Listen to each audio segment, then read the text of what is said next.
Good morning, 7th English medium students. Welcome back again for online classes of APN School. And today in social science, we start our lesson 24, the rise of the Sikhs and the Maratha power. Okay, as you all know that our 23 lessons are already completed. Okay, and now today we start our lesson 24, the rise of the Sikh and the Maratha power. So first of all, we have to know the reasons why the Sikh and Maratha power rise. Okay, so in last 23rd chapter, I already taught you that the Aurangzeb or the Mughal region, strict policies and rude behavior is create such a cruel or a bad environment among the peoples of that time. Okay, जो औरंगजेब का शासन था उसमें जो मुगल शासकों का व्यवहार था या जो भी पॉलिसीज थी रिलीजन से बेस्ड, ट्रेड से बेस्ड, बिजनेस से बेस्ड या नॉर्मल जो पीपल्स हैं उनकी लाइफ से बेस्ड, वो सारी पॉलिसीज़ बहुत रूट थी. उसमें हिंदूज़ के लिए बहुत ज़्यादा क्रिटिसिज्म और बहुत ज़्यादा क्रुएलिटी थी. सो इन सारी चीज़ों के मद्देनज़र, इन सारी चीज़ों के बेस पर जो मराठा और सिख रीजन थे, जो मराठी महाराष्ट्रियन लोग और सिख लोग थे, उन्होंने अपोज करना स्टार्ट किया. ओके, और ये अपोजिशन जो था, ये अपोजिशन ने स्ट्रॉन्ग कहना चाहिए कि स्ट्रांगली वर्क किया इस तरह के अपोजिशन ने, और इस तरह से जो rise of the Maratha and Sikh region का राइज अप हुआ. ठीक है, so first of all we have to learn the rise of Sikhs. ठीक है, मुगल शासकों को, मुगल शासन काल के अनसेटिस्फैक्शन को दूर करने के लिए और उनके रेबेलियस के अगेंस्ट जो था रिवॉल्ट्स जो हुए थे वो सिख और मराठा के थ्रू हुए थे. Okay, and the main there were many causes for the rise of the Sikh and the Marathas power. So today we just discuss about the Sikh power, okay, or the rise of the Sikh community. So Guru Nanak was the founder of the Sikh faith. Guru Nanak जो थे वो प्रवक्ता थे, वो प्रवर्तक थे सिख धर्म के, उनके ही द्वारा फाउंड हुआ था सिख धर्म. Okay, and he was born at village Talwandi near Lahore in AD 1469. Guru Nanak Dev ji का जो जन्म था वो तलवानी विलेज में 1469 के में हुआ था. ओके, लाहौर के पास. And after attaining spiritual regeneration he began to preach and preach his messages. धार्मिक वो बुद्धि को ज्ञान करने के बाद, एक नॉलेज को प्राप्त करने के बाद उन्होंने अपने कहना चाहिए कि जो प्रवचन दिए अपनी सभाओं के थ्रू, और लोगों के अंदर जो था वो स्पिरिचुअली, जो सिख धर्म के लिए जो एक स्पिरिचुअल फीलिंग होती है उसको जनरेट किया, उसको स्प्रेड किया. Okay, and he had a large number of followers. उनके फॉलोअर्स जो थे, उनको जो फॉलो करने वाले लोग थे वो बहुत सारे थे, और who came to be known as Sikh. ठीक है, जो उनको फॉलो करते थे वो लोग बहुत ज़्यादा नंबर ऑफ अमाउंट में थे, और उन्हीं को आगे जाकर सिख बोला जाने लगा. गुरु Ramdas acquired land for emperor Akbar, जो कि 4th गुरु थे सिख के, गुरु रामदास, उन्होंने अकबर से लैंड लिया था और अपनी एक इस्टेब्लिश की थी सिटी ऑफ रामदासपुर. ठीक है, सिखों के 4थे गुरु रामदास थे जिन्होंने कि अकबर से लैंड एक्वायर करके और अपना एक स्थापित किया सिटी, जिसको कि रामदासपुर कहा गया. And also built 2 lakes, Santoshsar and Amritsar. 2 lakes भी उन्होंने बनाई, Santoshsar and Amritsar. Okay, the 5th guru Arjun Dev was accused by Jahangir. 5th guru जो थे अर्जुन देव, सिखों के 5वें गुरु, उनको जहांगीर के द्वारा सज़ा दी गई थी. क्यों दी गई थी? Because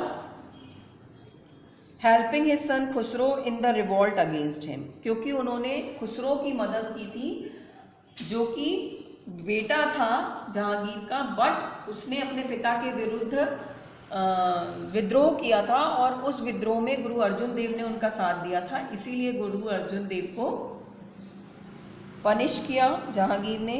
the confrontation and martyrdom of the guru transform the Sikhs into military brotherhood. और इस तरह का जो ट्रांसफॉर्मेशन जब हुआ, जब इस तरह की सज़ा दी गई लोगों के सामने गुरु अर्जुन देव को, तो लोगों के अंदर आक्रोश की भावना पैदा हुई और इसी के थ्रू क्या हुआ, आगे जाकर जो सिख धर्म था वो एक कम्युनिटी में, एक ब्रदरहुड के साथ ज्वाइन हुआ, यूनाइट हुआ।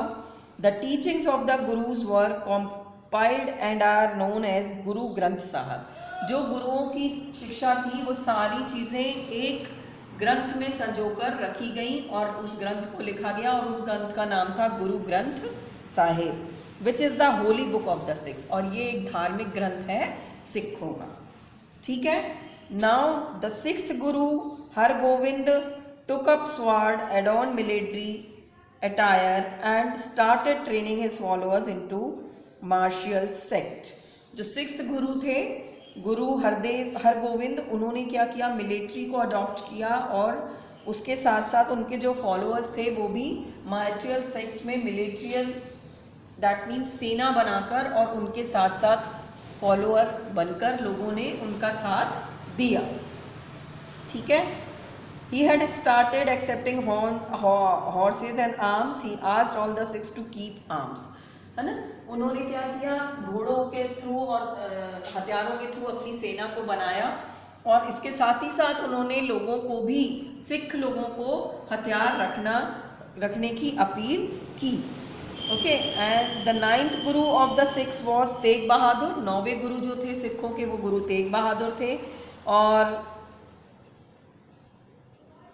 About whom you have studied earlier, जिनके बारे में हम ऑलरेडी पहले पढ़ चुके हैं। गुरु तेग बहादुर के बारे में हम ऑलरेडी डिस्कस कर चुके हैं। गुरु तेग बहादुर सन गुरु Govind Singh was the 10th Guru of six. गुरु गोविंद सिंह का नाम आप सभी ने सुना है, वो सिखों के 10वें गुरु थे। Okay, and he transform the Sikhs into a separate community and name them Khalsa. उन्होंने सिख कम्युनिटी को एक सेपरेट कम्युनिटी में बदला और उस कम्युनिटी का उन्होंने क्या नाम दिया, खालसा। ओके, गुरु गोविंद सिंह ने, जो 10वें गुरु थे। अब इसके बाद ही प्रिस्क्राइब द 5 Ks, कारा, kirpan, kesh, kachha and kangha for the Sikh. 5 K का उन्होंने ओरिजिनल किया और वो 5 K थे, कारा, kirpan, kesh, kachha and kangha for the Sikhs. Okay, उन्होंने, गुरु गोविंद सिंह ने जो सिख कम्युनिटी थी उसको ट्रांसफॉर्म किया एक मिलिट्री ऑर्गेनाइजेशन में, पावरफुल मिलिट्री ऑर्गेनाइजेशन में ट्रांसफॉर्म किया। And this community become a threat for the Mughal power in Punjab. और जब ये कम्युनिटी बन गई तब ये कम्युनिटी मुगल शासकों के लिए एक खतरे का विषय बन गई थी पंजाब में। The Guru kept on his fight against injustice, oppression and religious intolerance throughout his life. गुरु गोविंद सिंह जो थे उन्होंने क्या किया, उन्होंने फाइट की अगेंस्ट द इनजस्टिस, अन्याय के खिलाफ लड़ाई करी, ठीक है ना। उसके साथ साथ जो रिलीजियस इंटॉलरेशन था, दैट मीन्स कि सिखों को जो टॉलरेट किया जाता था या जो धार्मिक रूप से उनको मान्यता नहीं थी, उसके लिए वो पूरी जिंदगी संघर्ष करते रहे, ठीक ना। After the death of Guru Govind Singh, the leadership paused into the hands of his able, discipline and great general बंदा बहादुर। गुरु गोविंद सिंह के बाद जनरल बंदा बहादुर के हाथ में क्या हुआ कि सिख कम्युनिटी की, सिख रिलीजन की बागडोर आई, ठीक है। He organized a large number of Sikhs and captured Sirhind and region between the Satluj and the Yamuna. Here, this paragraph shows the counter lines of the Sikh community कि कहाँ से कहाँ तक उनका राज्य फैला, कहाँ से कहाँ तक उनका शासन गया, किस नदी से, तो सतलुज और यमुना के आसपास, ठीक है ना। During the reign of Farrukh Siyar, the successor of Aurangzeb, Banda Bahadur was tortured to death. Banda's follower called him Sacha Pasha. ठीक है। सच्चे पातशाह आपने सुना है, सच्चा पातशाह बोला जाता है, वो बंदा बहादुर को बोला जाता है। बंदा बहादुर ने मुगल साम्राज्य के खिलाफ जो संघर्ष किया और उस संघर्ष में उनको बहुत ज़्यादा टॉर्चरनेस मिली, उसके बाद भी उन्होंने अपने सिख धर्म को और सिख पावर को नहीं छोड़ा और उसके लिए ही वो आखिरी तक लड़ते रहे। इसीलिए सिख कम्युनिटी में या सिखों के बीच उन्हें बंदा सच्चा बादशाह कहा जाता है। Got it? So here's today we discuss the rise of Sikh. Okay students, in our next video we will continue our next class. Okay.